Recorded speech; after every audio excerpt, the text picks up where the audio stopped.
Ang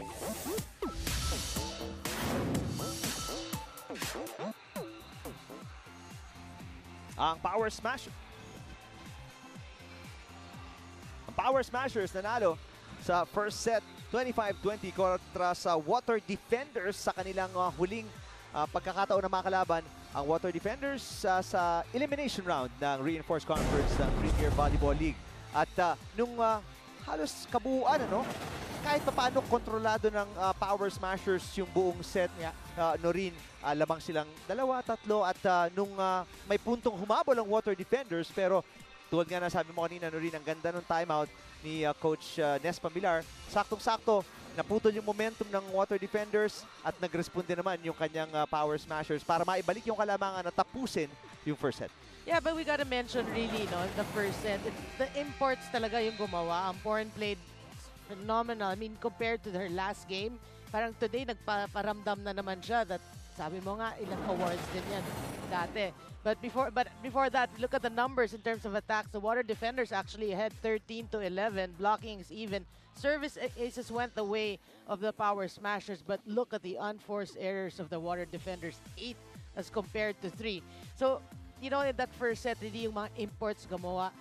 Si Tipachot, of course, led by Tipachot, who's been really the anchor of this squad. And of course, Guillerma actually playing well pa rin. Prado with also her contribution. So, as a whole, they played as a team who really wants to win. And they have to win in 3 sets. At sabi mo nga earlier, 1 down, 2 to go. Yes. Well, second set na po tayo. Bago tayo magpatuloy, happy birthday muna sa isang special na tao na kasama natin palagi dito sa ating Premier Volleyball League. Ang ating commissioner, Tony Liao. Happy birthday, sir. And many more returns. Is he here? Nakita ko siya. Ah, okay.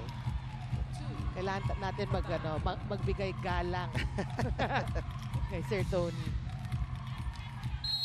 Kaya pala si Sir Tony nakita ko kaya naka-civilian. Hindi siya naka-Premier Volleyball League na may lakad. Jersey. Parang may lakad eh.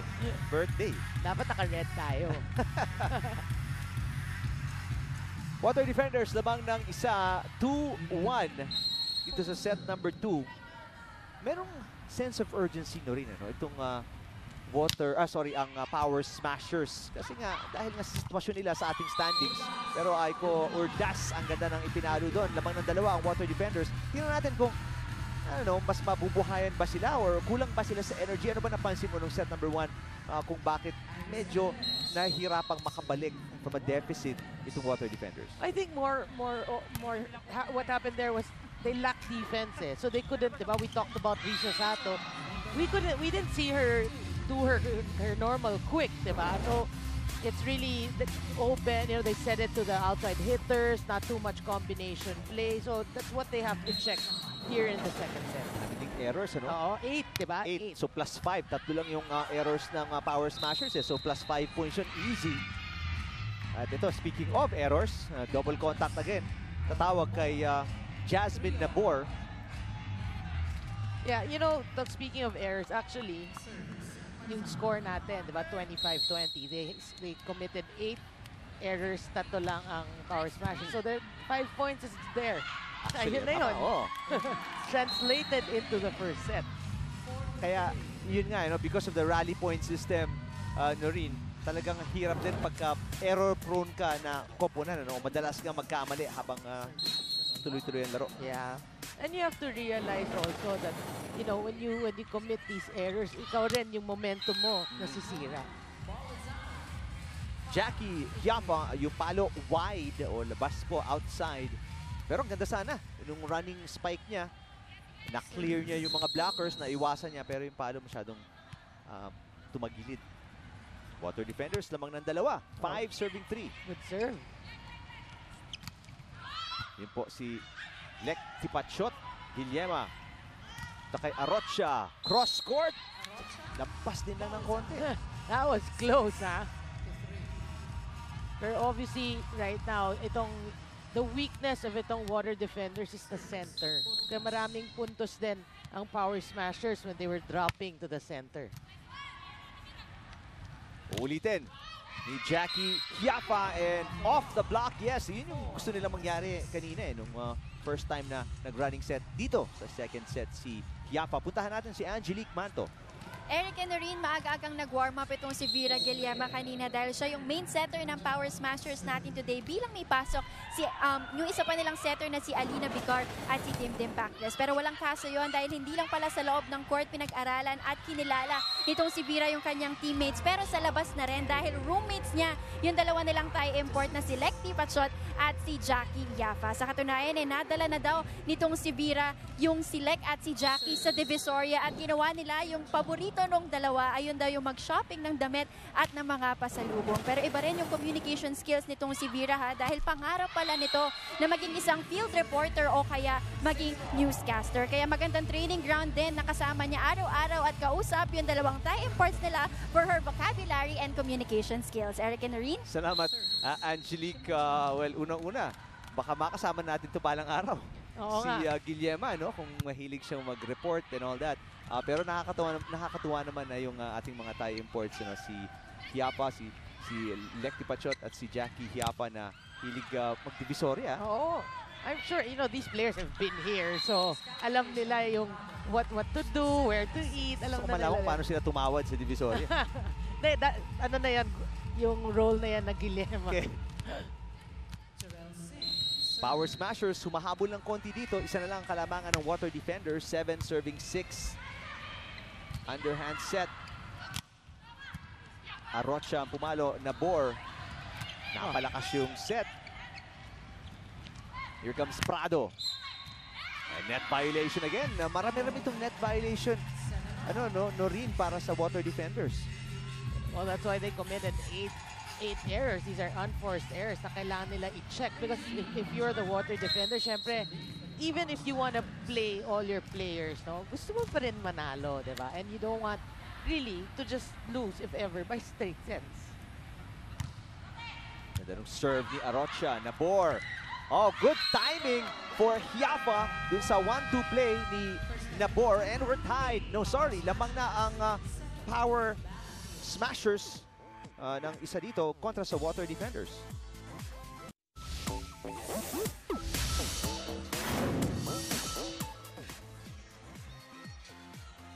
Ang Water Defenders kontra sa Power Smashers mula dito sa Philoil Flying V Center sa San Juan. Ang laban na to hatid sa inyo ng Ribisco, making delightful moments possible anytime, anywhere.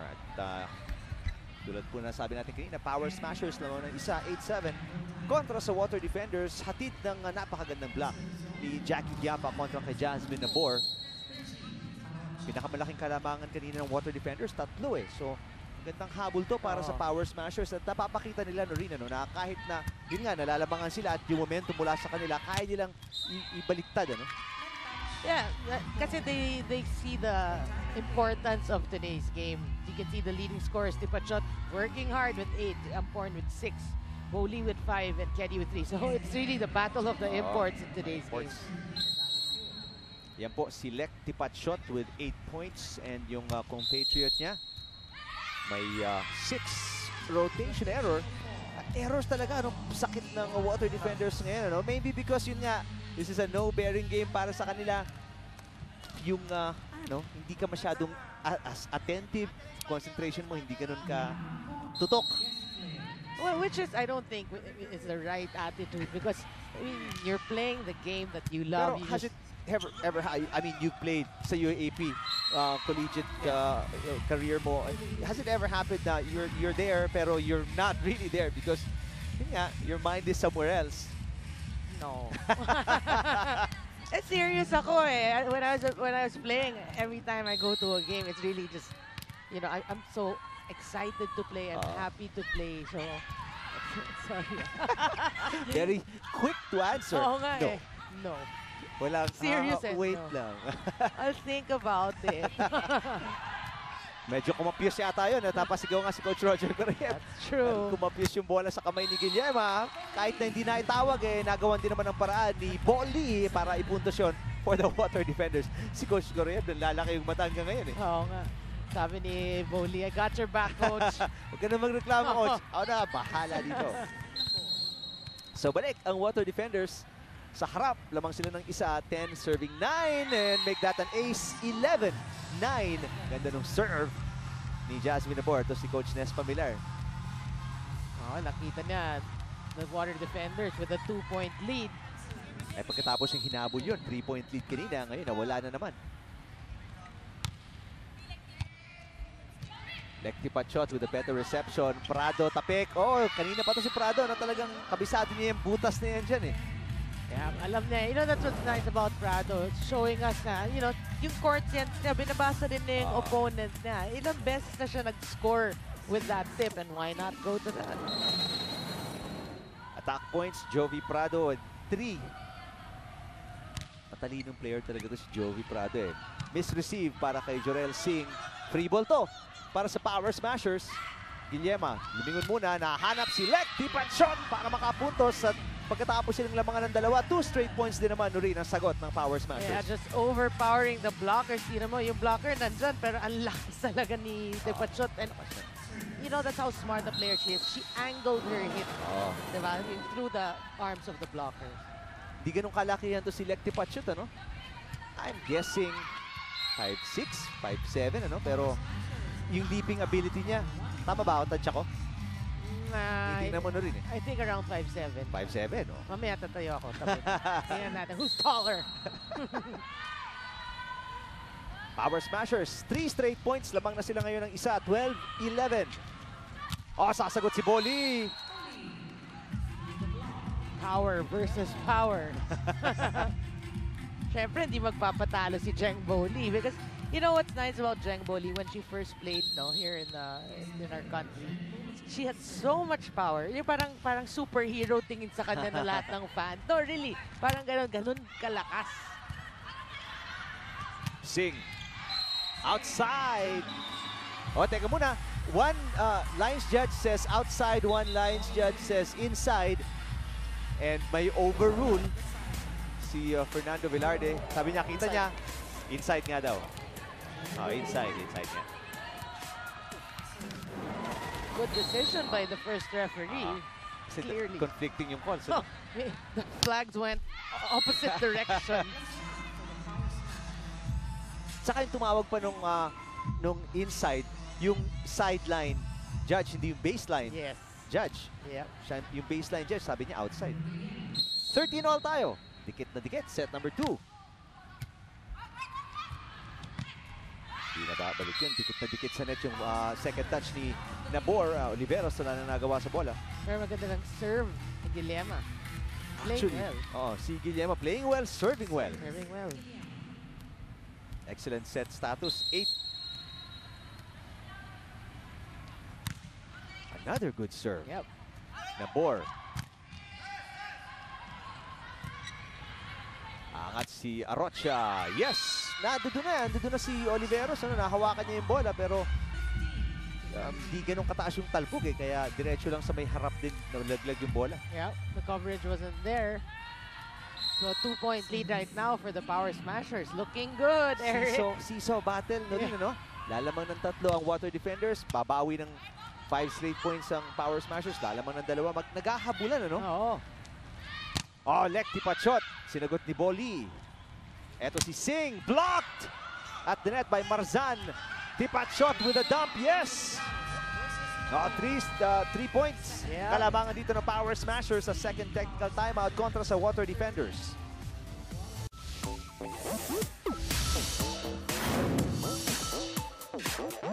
Hi, Jasmine Nabor. I'm Cyril Bermeo from Makati. Tanong ko lang, bukod sa pagbabalibol, ano pa ang ibang nilalaro mo? Ay, bukod sa volleyball, ang nilalaro ko ay basketball. Yun lang. Pwede. Tangkad to si Jasmine. 5'7", 5'8". Actually, mga 5'8 pala yata. Pero hindi siya pwedeng forward. Ayo. Babanggain lang siya. Kahit sa women's division, Oo. Pero very athletic kasi to si Jasmine. Matangkad siya for a setter. Actually, at mahaba yung kanyang mga kamay, braso. It's a good decision. I mean, for Coach Roger to actually convert her. From an open spiker, outside hitter, to a setter. And natitreat pa yung mga fans kung may pagkakataon pumalo. ang lakas pa rin pumalo ni Jasmine Nabor, no? At miss hit para kay Jorel Singh yung palo na yon. Ito na, pinakamalaking kalamangan ng Power Smashers, 17-13 kontra sa Water Defenders sa set number 2. Yeah. Kasi 5 points yung pinakamalaki nila Oo sa nga. set 1. Pero kanina, di ba, na-block ni Arocha si Jorel Singh. Natawa ko sa reaction niya kasi after the block, parang she signaled, she shook her hand. Oo. Parang ang lakas, ang sakit. Malakas talaga pumalo si Jorel Singh. And kahit serve nga, di ba? May timeout na itatawag dito si Coach Roger Gorayev as ang pagpuntos dito ng Power Smashers. Sunod-sunod na. Pwede. Hindi mo kontrolado yung ganun eh. Tapos pag block mo, diretso yung kamay mo na ganyan. Dapat siya kahit pa paano naka-extend naman doon sa kabilang court yung kamay natin para masabing block. Hindi, parang nakatayo lang na ganun eh. Tapos, pag tama sa kamay mo, ibabalik mo. Diba? Konting aggressive. Alam kung pagod na kayo, sunod-sunod laro natin. Kunin natin yung set, ha?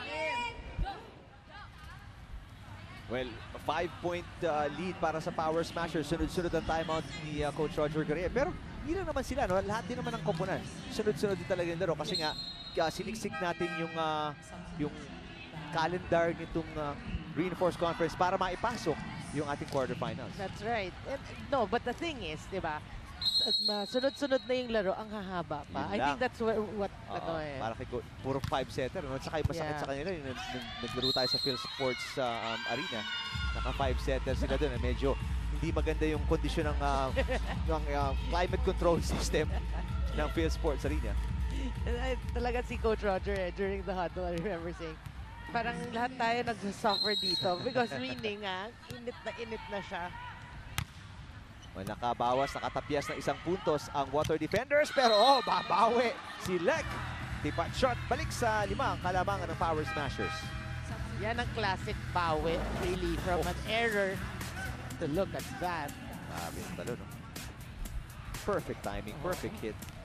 What a point. And she smiles, ladies and gentlemen. She does smile from time to time. Actually, hindi siya pala, Hindi. during the game, hindi siya masyadong, hindi mo makikita yung emotion sa mukha niya, no? Hindi tulad sa ibang players. Oo. Parang ang bored eh. Hedy! Hindi masyado nagparamdam dito sa set number 2 pagkatapos maging aktibo ng set number 1. Yeah, well, that's really, because that's a better first ball, a better pass. So Nabor can actually give it to Kedy, either be quick or quick. Oh, wow. What a dump there para kay Jackie Hiapa. Free ball, mapupunta sa Power Smashers. Tingnan natin kung anong gagawin nila. Lek, tipat shot. Outside. Trying to go down the line. Siyempre, may respect siya kay Kedy. I'd Oo. rather go down the line. Nilihis niya, no? Oo. Nasayang yung pagkakataon with a 50-50 ball. Tatlo na lang. Ang lamang ng Power Smashers. Misreceive pa doon. Push na lang mula kay Tipat shot. Ito si Arocha aangat. Over the block. Joust na nalo si Hiapa. Guillema, balik kay Hiapa. Over Kedy. Yes! Again, that's that Achilles heel of the Water Defenders. Really, that heart, that center. Gitna, ano, butas. And grabe yung touch ni Hiapa, no? Talagang perfect sa ibabaw lang ng mga daliri ni Kedy. With finesse talaga. Ano.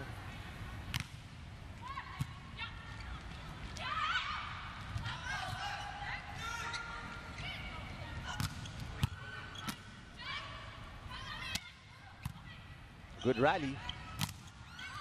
Nice block against the running hit ni Hiapa, and yung palo ni Prado hindi tatawid. Oh, that was far from the net, and Prado just lost sight of the net, and the opponent scored there.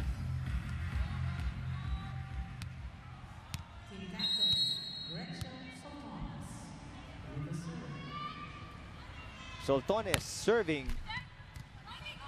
Tatlo hinahabol ng Water Defenders. Uulit si Hiapa, and net violation ulit. Itatawag kontra sa Water Defenders. Kedy yata.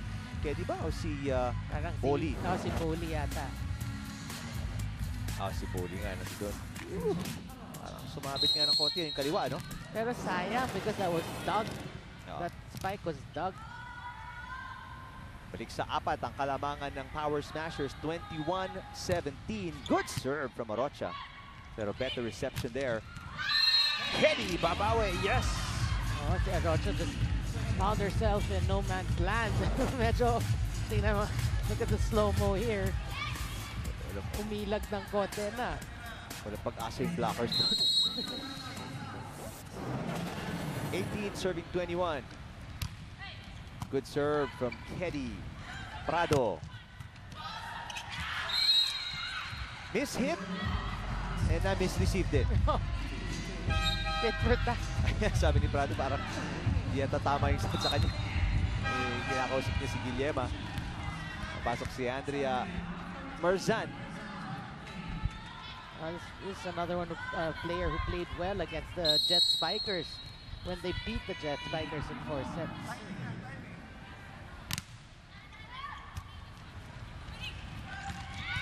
Gandang tapik ni Macy Mendiola. Prado. Counter tip. Holy. Yes! Nailusot sa dalawang blockers. Yeah, uses power there, pero good read na by Aiko Urdas with that drop of Prado. Water Defenders, buhay pa dito. Naghahabol ng tatlo. 19 serving 22. Oh, bad reception para kay Lekti Panchot. Nauubos yung kalabangan nila dito. Dalawa na lang. Tatawag na naman ng timeout si Coach Nes Pamilar. Pakinggan natin. Diskarte mo, kalaban na mo sila para makaikot tayo na isang paparap natin sila. Pag alanganin ang bola, taas mo lang lahat, tawagin na, tas coverings na yun. Okay? So, pagka malayo, tinasa yung gano'n, bilungan mo. Hindi yung pag pipihit ka kasi rito, binababa mo yung siko mo pag gano'n eh. So, pag pihit, gano'n mo lang doon, tapigin mo lang sa sunuan, ha? Sige, sige. Well, medyo kakaibang sitwasyon to, Noreen, no? Dahil lamang sila dito, ang Power Smashers, kontra sa Water Defenders. Sa patapos nitong gusto niya lang protektahan yung 2-point lead niya, kaya tumawag ng timeout si Coach Pamilar. Yeah, she just wanted to break the momentum of the Water Defenders. Ooh. Good timeout. Siguro nasira din yung rhythm ni Jasmine Abor. Ganda nga yung mga timeout ni Coach Ness, ha? Nagbubunga no? 3-point? 3-point lead para sa Power Smashers. And really for a coach, it's ideal if things go your way right after a timeout. Ganda ng palo. Pasok at may net violation pa kontra sa Power Smashers. Abjeng Goldie actually fighting it out pa rin for the Water Defenders. Well, abot na abot pa naman to. Dalawa lang yung hinahabol nila. A floater of a serve. O, Lekti Panchot block. Marzan magsiset. Parang mainit na.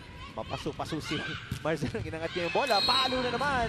Aiko Urdas. Pupuntos. Isa na lang kalabangan dito ng Power Smashers.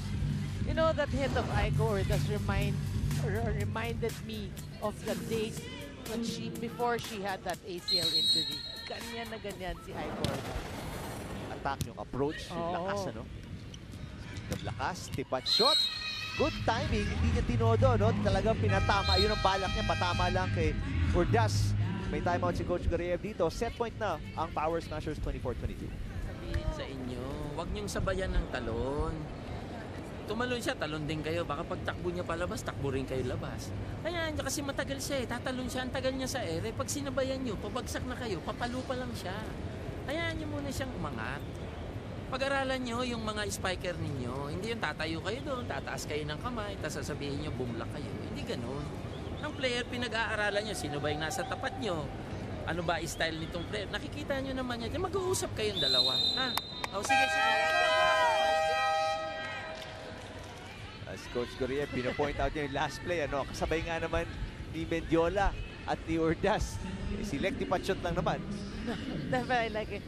Tatalon siya, tatalon. Kung tatakbo palabas, malamang susunod ka eh. Yun yung humor ni Coach Roger. Coach Roger talaga.